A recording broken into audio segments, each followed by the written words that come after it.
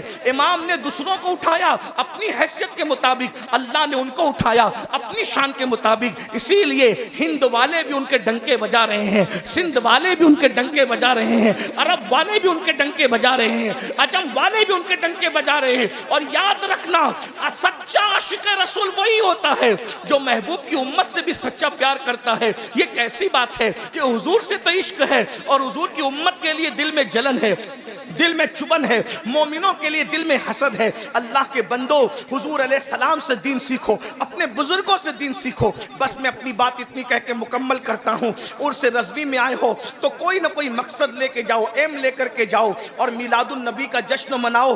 شریعت مطہرہ کی روشنی میں, حدود شرع میں رہ کر کوئی ہم پر ٹپنی نہ کر سکے, کوئی ہم پر نکتہ چینی نہ کر سکے. لوگ بس اتنا کہیں کہ امام احمد رضا کے نام لیواؤں کو ہم نے دیکھا, علم میں ان کا معیار الگ ہے, تقوی میں ان کا معیار الگ ہے, پرہیزگاری میں ان کا معیار الگ ہے. جو لوگ مسلک اعلیٰ حضرت کا نعرہ لگاتے ہیں, ہم نے تسلب میں بھی ان کو دیکھا, تفقہ میں بھی ان کو دیکھا, علم حدیث میں بھی ان کو دیکھا, خیر خواہی میں بھی ان کو دیکھا کہ وہ امام احمد رضا کی تعلیم پر چلتے نظر آتے ہیں. اللہ پاک کی بارگاہ میں دعا کرتا ہوں, اللہ ہم سب کو فکر امام احمد رضا پر عمل کرنے کی توفیق عطا فرمائے. اور تھوڑی موڑی اپنی مرضی کی فکر نہیں بلکہ جو مکمل فکر رضا تھی, اللہ اس مکمل فکر رضا کو ہمیں قبول کرنے کی توفیق عطا فرمائے. مکمل فکر رضا کیا ہے؟ ایک میرا ہی رحمت پہ دعویٰ نہیں, شاہ کی ساری امت پہ لاکھوں سلام. مکمل فکر رضا کیا ہے؟ ایک طرف آدائیں دی, ایک طرف حاصل دی, بندہ ہے تنہا شاہ, تم پہ کروڑوں درود. مکمل فکر رضا کیا ہے؟ کام وہ لے لیجئے تم کو جو راضی کرے, ٹھیک ہونا میں رضا, تم پہ کروڑوں درود. مکمل فکر رضا کیا ہے؟ انہیں جانا, انہیں مانا, نہ رکھا غیر سے کام. للہ الحمد, میں دنیا سے مسلمان گیا. امام احمد رضا کی چوکھٹ آباد رہے. اللہ ان کے مزار پر رحمت و نور کی قیامت تک برسات فرمائے. اللہ ان کی نسلوں کو بھی مکمل طور پر ان کے نقش قدم پر چلنے کی توفیق عطا فرمائے, اور ہم غلاموں کو بھی ان کے نقش قدم پر چلنے کی توفیق عطا فرمائے. اور ان کی فکر یہ تھی, لحد میں عشق رخے شہ کا داغ لے کے چلے, اندھیری رات سنی تھی چراغ لے کے چلے, اور تیرے غلاموں کا نقش قدم رائے خدا, تیرے غلاموں کا نقش قدم رائے خدا, وہ کیا بہک سکے جو یہ سراغ لے کے چلے. جنا بنے گی محبان جار یار کی قبر, جنا بنے گی محبان جار یار کی قبر, جو اپنے سینوں میں یہ 4 باغ لے کے چلے. رضا کسی سگے طیبہ کے پاؤں بھی چومے, تم اور آہ کے کتنا دماغ لے کے چلے. ہم سب کو اللہ عمل کی توفیق دے. میں مزید آپ کے درمیان رکتا, لیکن مجھے دوسری محفل میں شریک ہونا ہے, اس لیے میں اجازت چاہوں گا آپ سے بھی, اپنے علماء سے بھی, حضور تاج ملت سے بھی, اور دعا کرتا ہوں گفتگو کے درمیان کوئی غلطی ہو تو اللہ تعالیٰ معاف کر دے. استغفر اللہ ربی من کل ذنب واتوب الیہ وما علینا الا البلاغ. السلام علیکم.